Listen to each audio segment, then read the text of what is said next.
Knowing how straight your neck is the very first thing you should check before you try to make any kind of adjustments on your guitar. It's going to affect the action, which means the string height, therefore the playability, and it's also going to affect the intonation. So this video I'm going to show you how to make a tool called a notch straight edge that's going to assess with 100% accuracy the curvature of your neck or the relief. So let's dive in. You probably have everything that you need to build this in your house, or if not, then you can probably pick it up down at a thrift store or garage sales, things like that. So all you need is a meter stick or a yardstick if you're in the States, and you're going to need something to file or grind little notches in that. So if you have a Dremel, that'll make it a lot faster. You can pick one of these up for 50, 60 bucks. It's a rotary tool and a little grinding wheel on there. It's basically the same as a grinding bench wheel, except a little bit smaller. And then if you don't have that and you're willing to spend a little bit extra time, you can use a large file and a small file just to smooth the burrs out. So that's all you really need. Maybe some safety glasses if you want to preserve your eyes. All right, so your very first step is going to be loosen off the strings, which I've already done. Forgot to hit record, so I'm doing this twice. And you use one of these string winders. And what I like to do is just loosen them off enough so that you can just pop it right off at the nut here. And then put two pieces of tape, one here and here. Everybody does this differently, but I find this is the easiest way. All you have to remember is that you're going to be using blue painter's tape because it's not going to leave any marks on your guitar. And I'll even leave this tape on there for a whole day and not worry about it. It's sort of made for that. Oh, and the other thing you want to make sure is it has to be loose enough so that there's really no pressure from here to here. That way you're not putting any kinks in the string. Then you're going to take your meter or yardstick, whatever you want to call it, and stick it on the fretboard. Now, different guitars have different scale lengths. All you really need to know is that it's going to be a different length from here to here. And as long as you're doing the guitar that you're going to be working on, then the frets will match up. And the good thing about this also is that we're going to be basically cutting this in half so that you can make two. And since we're doing a notch on one side, you could have a notch on one side for one guitar, and if you have a guitar with a different scale length, you could make a notches on the other side to that guitar. Or if you have a bass, you could do that. So you have 4 different scale length options here. Tape it down because we're going to be marking it off. So being really careful now. You don't want to put a dent in your guitar. So stick that on there just to keep it from moving, because you don't want to put a bunch of dots there and then have it move. So find that center line here, roughly anyway. Doesn't have to be perfect, as long as it's pretty close. Maybe I'll put a piece of tape here. Okay, and then you're going to be taking a Sharpie, permanent marker, and you have to be really careful here because you really don't want to get that Sharpie on the fingerboard. Doesn't really matter if you get it on the frets, but you don't want to get the fingerboard. That'll be a lot of work. So you're going to be marking off each individual fret.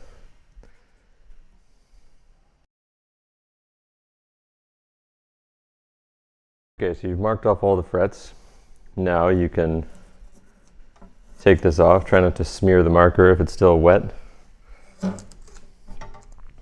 And next step, I'll have to adjust my camera for. All right, so your next step is going to be cutting this or breaking this to size.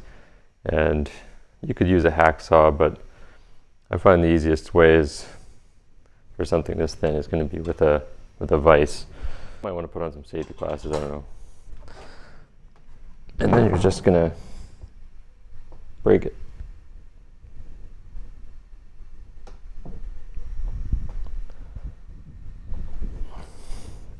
Fold it one way.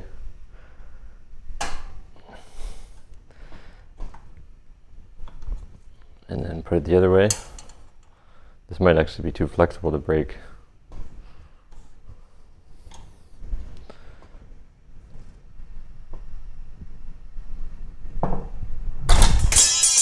There. So I ended up getting a little bit of a curve in there just from bending it because it's aluminum, so it's pretty flexible. You might want to use a hacksaw if you're worried about that. I'm not really too worried about it. I'm going to stick it on there. You want your tools to look all fancy. I'm going to use this little grinding bit here from my Dremel.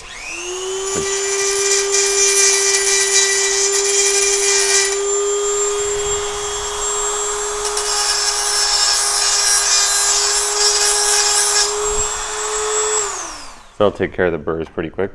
Yeah, just to be thorough, I'll use a mill file here. I've got this one just with one rounded edge, one flat edge. Not even sure what it's called. And then reaching around the camera here, it's a bit funny. And then you can just take care of that burr with that. It's doesn't really take that much longer. Really, you just don't want to have any sharp edges on there.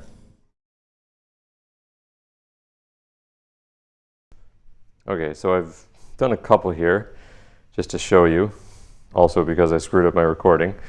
But basically, you want to grind down wherever the notches are so that the fret can go in between that. And I actually found it was faster to go with first the grinding wheel and then finish it off with the mill file. So I'll show you both methods. So first, I'll do this one here. So you just start it off with the Dremel.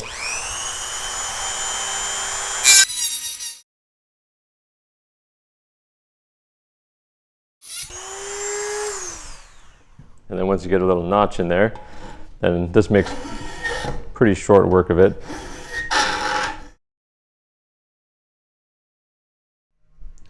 So I'm going to show you one more thing, which is the technique that you want to use with the mill file. You're going to find a notch there, kind of working backwards.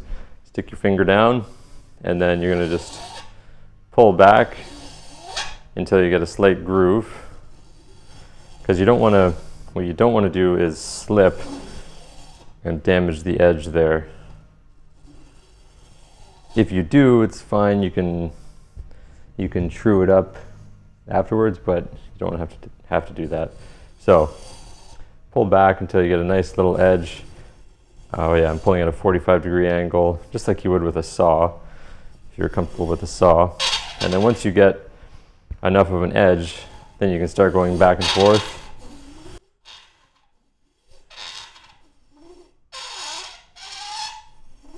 Keeping it in line. Once you have just a slight edge there, then it'll keep your file in place as long as you're holding pressure down.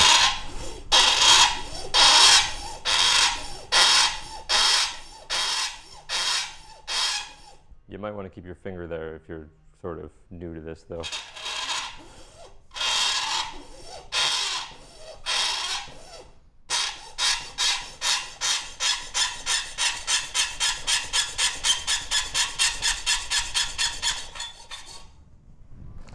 And then some sandpaper to get the burrs out.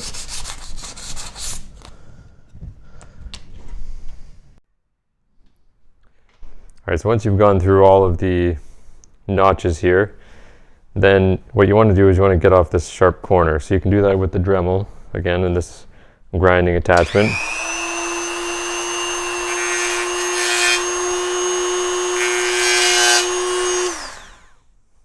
You just want to be careful not to let it jump, or you can use a file. And again, put your finger there just to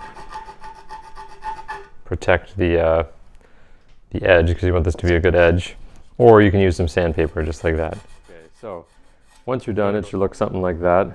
And you've gotten the burrs off, cleaned it up, smoothed it out. You should be able to run your finger along the top and it not feel too sharp. And once you've done that, I just wanted to show you one thing in case you made a mistake. So if you slip with your file, or you made one mistake, or you're working with an old yardstick like this, then you might need to clean up the top because you want that to be dead level. So to do that, and you might not have to do this, but I'm going to take a level here, which I know is flat, and I'm going to attach some sandpaper to the bottom of it so that I can make this exactly true, flat.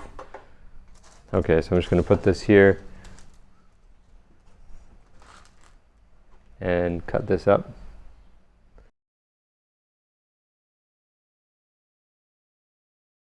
So you're going to take that, take your blue painter's tape, run it along there.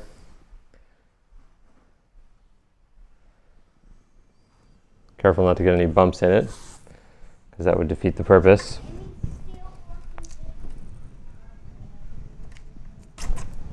And then you're going to glue these strips on here, which I won't make you sit through. So once your glue is dry, you're going to have a perfectly flat surface to work with here. You know it's exactly flat, and that's going to help you true up the edge of this, get rid of any marks, and make it perfectly level. Any mistakes, any marks in the old ruler that you're using. So to do that, we're just going to take the two of these together and ever so gently rub them together like this. Now, a good technique for this, as you can sort of watch with my hand, is I'm pinching it with my fingers, and the only downward pressure that I'm applying is with my little finger here, my pointer finger. And then that way, you're not going to be, reefing on it like that and putting a bunch of downward pressure in the middle, because I don't know if you've ever tried to make something flat, but it's a lot more difficult than you'd think. And if you follow these rules, then you should be okay. Now you're going to do this until you get a nice shiny edge on the bottom there. Let's see how that looks. Like the Star Wars movie. Doo, doo, doo.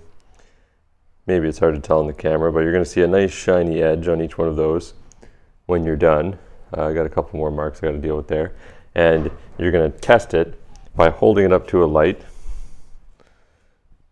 And if you see any daylight between, or any light between the sanding beam and the ruler, then you need to keep going.